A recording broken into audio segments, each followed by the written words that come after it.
ನಮಸ್ಕಾರ ಕರ್ನಾಟಕ. ಜರ್ಮನಿ ಒಳಗೆ ಹೆಂಗಾಗೈತಿ ಅಂತಂದ್ರೆ, ಇಂಡಿಯಾದಾಗ ಅದೀವೋ ಅಥವಾ ಜರ್ಮನಿ ಒಳಗೆ ಅದೀವೋ ನಮ್ಗೆ ತಿಳಿಲಾರ್ದಾಗ ಆಗೈತಿ. ಅಷ್ಟು ಸೆಕೆ ಐತಿ, ಏನೂ ಇಲ್ಲ ಅಂದ್ರೆ 14 ನಿಯರ್ ಹೊಂಟೈತಿ ಟೆಂಪ್ರೇಚರ್. ನಾವು ನೀರು ಜರ್ಮನಿ ಒಳಗೆ ಲಕ್ಷ ಗಂಟ್ಲೆ ಕೊಟ್ಟು ಮನಿ ಹಿಡಿತೀವಿ. ಆದ್ರೆ ಅಷ್ಟು ಸಮ್ ಟೈಮ್ ಅದು ಸ್ಪೆಷಲಿ ಸಮ್ಮರ್ ಒಳಗೆ ವೇಸ್ಟ್ ಅನ್ಸುತ್ತೆ. ಯಾಕಂದ್ರೆ ಅಪ್ಪಿ ತಪ್ಪಿ ತೋರಿಸಿದ್ರು ಎಲ್ಲಿ ಏನೋ ಒಂದು ಸೀಲಿಂಗ್ ಫ್ಯಾನ್ ಹಾಕೋಕ್ಕೂ ಏನೂ ಇಟ್ಟಿರಂಗಿಲ್ಲ, ಎಲ್ಲಿ ಹಾಕಂಗೂ ಇಲ್ಲ ಅವರು. ಯಾಕಂದ್ರೆ ಆಲ್ಮೋಸ್ಟ್ ಕೋಲ್ಡ್ ಇರೋದ್ರಿಂದ ಅವರು ಅಂದ್ರೆ ಕೋಲ್ಡ್ ಜಾಸ್ತಿ ಇರ್ತೈತಿ ಅಂತೇಳಿ ಫ್ಯಾನ್ ಹಾಕೋಕ್ಕೆ ಯಾವುದೇ ರೀತಿ ಅಂತ ಪ್ಲೇಸ್ ಬಿಟ್ಟಿರಂಗಿಲ್ಲ, ಅಂದ್ರೆ ಹಾಕೋದು ಇಲ್ಲ ಅವರು.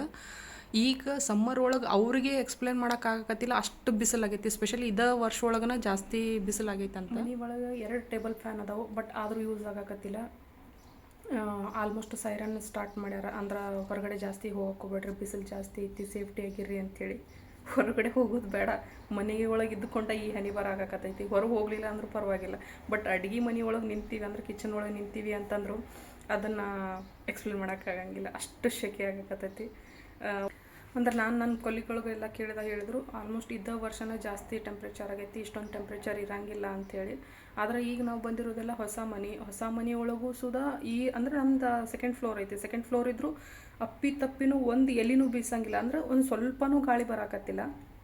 ಹೊರಗಂತೂ ಗಾಳಿ ಅನ್ನೋದು ಇಲ್ಲೇ ಇಲ್ಲ, ಅಷ್ಟು ಬಿಸಿಲು ಹೊಡಿತೈತಿ. ಈಗ ಎಲ್ಲಂತಂದ್ರೆ ಆಲ್ಮೋಸ್ಟ್ ನಮ್ದು ಉತ್ತರ ಕರ್ನಾಟಕನ ಜಾಸ್ತಿ ಬಿಸಿಲು ಅಂತ ಹೇಳ್ತಾರೆ, ಅದನ್ನು ಮೀರಿಸುವಂಥದ್ದು ಅನುಭವ ನಮಗಿಲ್ಲಿ ಆಗಕತ್ತೈತಿ. ಸೊ ಥ್ಯಾಂಕ್ ಯು, ಮತ್ತು ನೆಕ್ಸ್ಟ್ ವಿಡಿಯೋದಾಗ ಸಿಗ್ತೀನಿ.